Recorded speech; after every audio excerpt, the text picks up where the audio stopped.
পুজোর পর এই জগদ্ধাত্রী পুজোটার অপেক্ষায় সকলে থাকে। এক্ষুনি সকলের সাথে কথা হচ্ছিল যে দুর্গাপুজো, কালী পুজো, লক্ষ্মী পুজো সব পুজোর পর দাদার বাড়ির এই পুজোটার জন্য তোমরা কতটা অপেক্ষা করো বছরের এই দিনটার জন্য? বলো। এই দিনটার জন্য তো কালকে থেকে আবার অপেক্ষা শুরু হবে, মানে আগামীকাল থেকে পরের বছর জগদ্ধাত্রী দিন অপেক্ষা শুরু হবে। মানে আমরা এই পুজোটা করতে ভালোবাসি, মানে একদম মানে রূপসার আমার ছেলে আমাদের পরিবারে, মানে কি বলবো, মানে ধার্মিক কথা বলছি না বা ধর্মের কথা বলছি না, মানে ভালোবাসি এই পুজোটা করতে, প্রচন্ড ভালোবাসি। মানে ভীষণ অবসেসড এই পুজোটা নিয়ে, কোথাও যেন একটা অদ্ভুত রকম একটা মানে ভালো লাগা, একটা শ্রদ্ধা, ধর্ম সব জড়িয়ে আছে এর সঙ্গে। পারিবারিক আগে আমাদের ছিল দুর্গা পুজো হতো, সেটা বন্ধ হয়ে গেছে, এখন আমরা শুরু করি জগদ্ধাত্রী পুজো। মানে আমরা সত্যি বলছি এই দিনতে মানে আগামীকাল থেকে আবার মানে পরশু থেকে আবার অপেক্ষা শুরু হবে।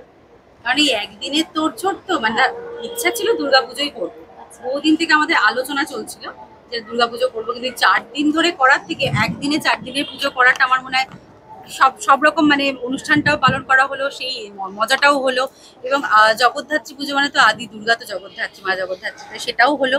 সব মিলিয়ে মিশে আমরাও খুব এক্সাইটেড থাকি এটা নিয়ে, এবং অদ্ভুতভাবে আমাদের জগদ্ধাত্রী সিরিয়ালের সাথে এটা একটা কোইন্সিডেন্ট হয়ে গেছে আর কি বিষয়টা।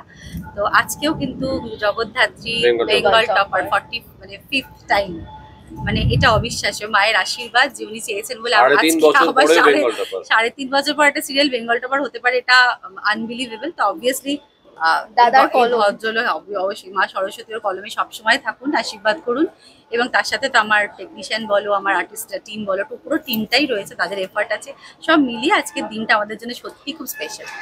প্রচুর অতিথি আপ্যায়ন চলে এবং প্রতি বছরের মতো এবছর ভোগে কি কি আছে একটু বলো, এবং দায়িত্ব ব্যস্ততা। অতিথিদের মধ্যে জানো তো একটা মজার জিনিস, এখানে কিন্তু কাউকে নিমন্ত্রণ আলাদা করে করা হয়নি, কাউকে বলা হয়নি, সবাই মায়ের টানে আসে, সবাই যাদের দেখছো তুমি সবাই কিন্তু নিজেরা এসেছেন, কাউকে কিন্তু ফোন করে বলা যে তুমি এসো আজকে পুজো আছে, কাউকে বলা হয় না, কিন্তু সবাই কিন্তু, এবং আমরা সেটা আন্দাজ করেই কিন্তু আয়োজন করি যে এতজন আসবে, আমরা জানি কে কে আসতে পারে। তো সেই হিসেবে এই পুজোটা স্পেশালিটি যে কাউকে নিমন্ত্রণ কিন্তু করা হয় না, এটা একটা অদ্ভুত, মায়ের টানেই সবাই চলে আসে এবং সবাই ভোগ খায়, প্রচুর ভোগ বেশি হয়, সেগুলো আমরা পাঠাই, বিতরণ করি। আরেকটা কারণ আছে, আমাকে এখন পাওয়া যায় সারাদিন। আমি এক্ষুনি বলছিলাম একটা দিনই মধ্যে দাদাকে পাওয়া যায়, নালে পাওয়া যায় না, এটা ফ্যাক্ট। আর সেদিকে তো ভীষণ সুন্দর লাগছে, স্নেহাশিসা কি বলবে?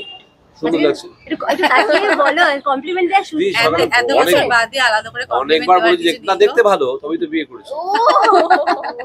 আজকে বাবার ছেলে বোধহয় ম্যাচিং পাঞ্জাবি, এটা রূপসাদিনী নিশ্চয়ই। এইটা আমারই, সব আমায় করতে হয়, আমায় খাটাখাটনি করতে হয়, এর জন্য এরা কেউ কিছু খাটাখাটনি করে না, নিজের শাড়িটা আগে কেনার পর আমি ওদের জন্য ম্যাচিং করে পাঞ্জাবিটা কিনি, তারপর ম্যাচিং করে ধুতি শাড়ির সাথে। তো এবারে এক্স্যাক্টলি ম্যাচ করাতে পারিনি, চেষ্টা করেছি কাছাকাছি আনাতে।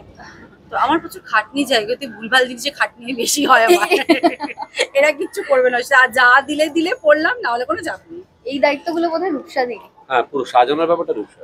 আমি যদি এদের জন্য পাঞ্জাবি আলাদা করে কিনে না এনে দিই না, তুমি ধরো বছর 5 আগেকার পাঞ্জাবি পাজামা পরে, হ্যাঁ বাবা এবং ছেলের মানে স্টাইল করা বা ফ্যাশন ওই বিষয়টা খুব একটা কনসিয়াস, এরা দুজন কেউই নয়, যা পাবে হাতের কাছে পরে ফেলবে। মানে হাতের ঘড়িটাও কিনে দেয় রূপসা, মানে জুতোটাও কি কেনা হবে ঠিক করে, আমরা যা পিললেই হয়, একটা হলেই হলো আর কি। এইটা ভালো যে দায়িত্বটা সমান ভাগে ভাগ হয়ে যায় দুজনে। সেই একদিনেই অনেক রকম ভোগের আয়োজন হয় জগদ্ধাত্রী পুজো, এটাই বিশেষত্ব থাকে। তো মাকে কি ভোগ দিচ্ছ এবার? মাকে ভোগ দেওয়া হয়, অনেক রকম দেওয়া হয়। এবারে সপ্তমীর ভোগের মধ্যে রয়েছে পোলাও, তার সাথে হচ্ছে ফুলকপির রসা, 5 রকম ভাজা, পায়েস আর মিষ্টি পান, এটা হচ্ছে সপ্তমীর ভোগ। অষ্টমীর ভোগ হচ্ছে খিচুড়ি, লাবড়া, তার সাথে হচ্ছে বাঁধাকপির তরকারি, 5 রকম ভাজা, পায়েস, মিষ্টি, চাটনি যেরকম হয়। আর নবমীর ভোগ, তার মধ্যে সন্ধি পুজো আছে, লুচি সুজি যেরকম হয় সেটা তো আছেই। আর নবমীর ভোগ হচ্ছে ফ্রাইড রাইস, পনির, কাশ্মীরি আলুর দম এবং 5 রকম ভাজা, পায়েস, মিষ্টি, এবং পুরোটাই all credit goes to my ননদ। ওই ভদ্রমহিলা না থাকলে, আমার ননদ না থাকলে এই যে ভোগের আয়োজন করে, এবং ওনার ননদের অ্যাসিস্ট্যান্ট একজন আছেন, ওরা দুজন মিলে পুরো বিষয়টা সামলায়, আমাকে কিচ্ছু সামলাতে না। ভোগের দিকটা আমি সত্যি নিশ্চিন্ত, এবং ও না, ধরো এখন চলছে অষ্টমীর পুজো, ওর কিন্তু নবমীর ভোগের রান্না কমপ্লিট। ও এতটাই এফিসিয়েন্টলি পুরো বিষয়টা, ওদের বাড়িতেও পুজো হয় বলে এত এফিসিয়েন্টলি হ্যান্ডেল করতে পারে।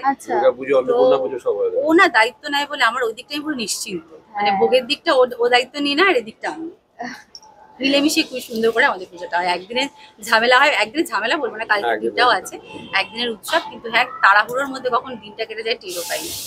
একদম, থ্যাংক ইউ। Thank you. ভালো থাকো। তোমরা কিন্তু